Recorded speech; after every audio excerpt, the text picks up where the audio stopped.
Good morning. You're listening to FloorDaily.net, and I'm Kemp Harr. This morning, my guest is Jay Kopelson, the Vice President of Corporate Accounts with Mannington Mills. Jay, how you doing?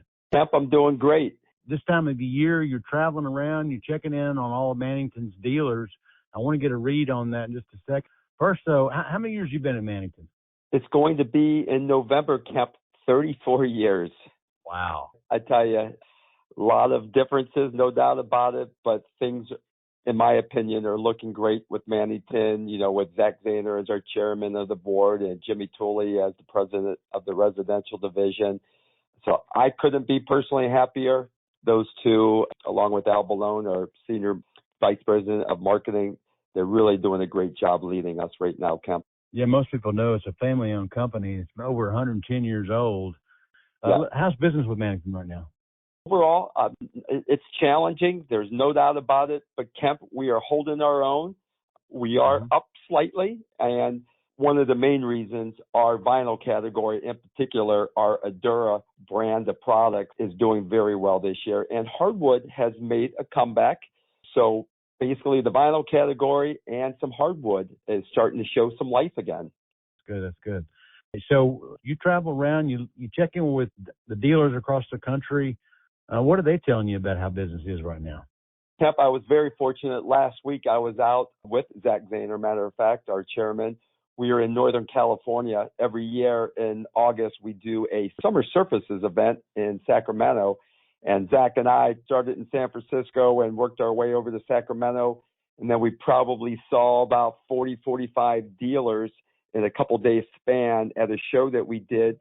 Overall, it's challenging. I think the retail residential replacement is down this year, but a lot of these dealers, they're involved in other aspects like commercial, whether it's Main Street or, the hard spec, but commercial opportunity seems to be doing well with a lot of these dealers that we spoke to in Northern California with retail being down. So those dealers that are diversified, they are seeing some good things out there.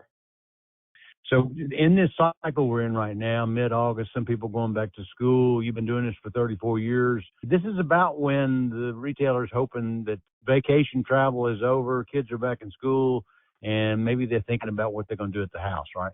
Absolutely. I have to tell you, June and especially July, early August, the airports were filled with families, kids, and I think a lot of people were on vacation and they were spending their money on vacations.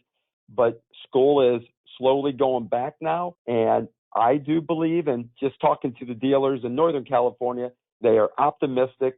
Hopefully the summer time is over. Of course, we don't want it to end, but it is. The fall's coming. People are going to start doing some remodeling in their homes because they're going to be back home again, getting ready for the holidays, with Thanksgiving coming in November. Mannington has this as one of its silver bullets, but how important is the Made in America story for the consumer nowadays? Personally, I don't know if it really is. I think first and foremost, they want a product, Kemp, that looks nice. It's the right color. It's the right looking pattern. The U.S. is nice. And, luckily for Mannington, all of our glue down, LVT, and Adura is all made in Madison, Georgia. Probably 95% or more of our commercial products are all made in the USA. So, we definitely benefit from that story. But personally, I think if a customer likes what they see and, they can get a fair price from the retailer, they're going to choose that product that best suits them, Kemp. But again, the U.S. story is great, but I do think consumers are picking products that they like most, first and foremost. So it's about the aesthetic, it's about the performance and the price more so than the country of origin, what you're saying. I personally think that, Kemp. And again, the U.S. story is great. We know that. But I do believe that is the case. As I've mentioned, you see all kinds of dealers. The more successful dealers, what do you think they're doing differently to be more successful? No doubt about it, they're advertising. Now, a lot of these dealers have changed. They're probably not doing the print that they once did, but they are big and they have people working, social media. They're doing a lot of that. There's still a lot of TV. I can tell you there's a lot of TV going on with advertisements. So those companies that are investing some of their sales into advertising, there's no doubt about it. I think they're getting the business. And like I mentioned before, the dealers that are diversified, Kemp, that are into commercial, that are into multifamily, I think they're faring well because they are diversified. If one segment's down, most likely another segment might be up this year. You know, I've heard that we're continuing to see some consolidation out there and that we might have fewer independent retailers out there than we used to have. Are you seeing that? Absolutely. Like I mentioned, Kemp, Zach and I were in Northern California, and we did see several large dealers out there. There's no question about it, especially in California. A lot of the smaller independent retailers are unfortunately going out of business, especially if they don't have that next generation or someone to take over the business. There's no doubt about it. There are less dealers this year than there have been, and maybe because of the challenging times. But the bigger guys are still doing very well, but we are seeing some consolidation and people either, getting bought out or just closing their doors, unfortunately. Well, it's on the flip side, though. Let me ask you this, my last question. What gives you the confidence that the independent flooring deal will remain relevant and successful in the long term? In my opinion, not just Mannington, but there's other good manufacturers out there. We are going to continue to support the independent specialty retailer.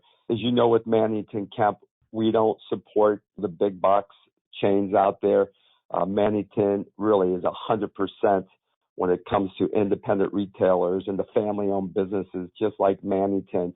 But I do think Mannington and other good vendors, manufacturers out there, they know our bread and butter is with the independent specialty retailers. We are going to continue to support them, support the buying groups, like CCA Global and the NFA. They're important to us. That's our lifeblood. I mean, without them, there's probably no Mannington Residential. So we're going to do whatever we can to keep feeding great products to the independent specialty retailers. And I think there's other manufacturers are doing the same thing. Okay, Jay, thanks for giving us a read on what you're seeing out there. You've been talking to Jay Kopelson, the Vice President of Corporate Accounts for Mannington Mills, and you've been listening to Kemp Harr and FloorDaily.net.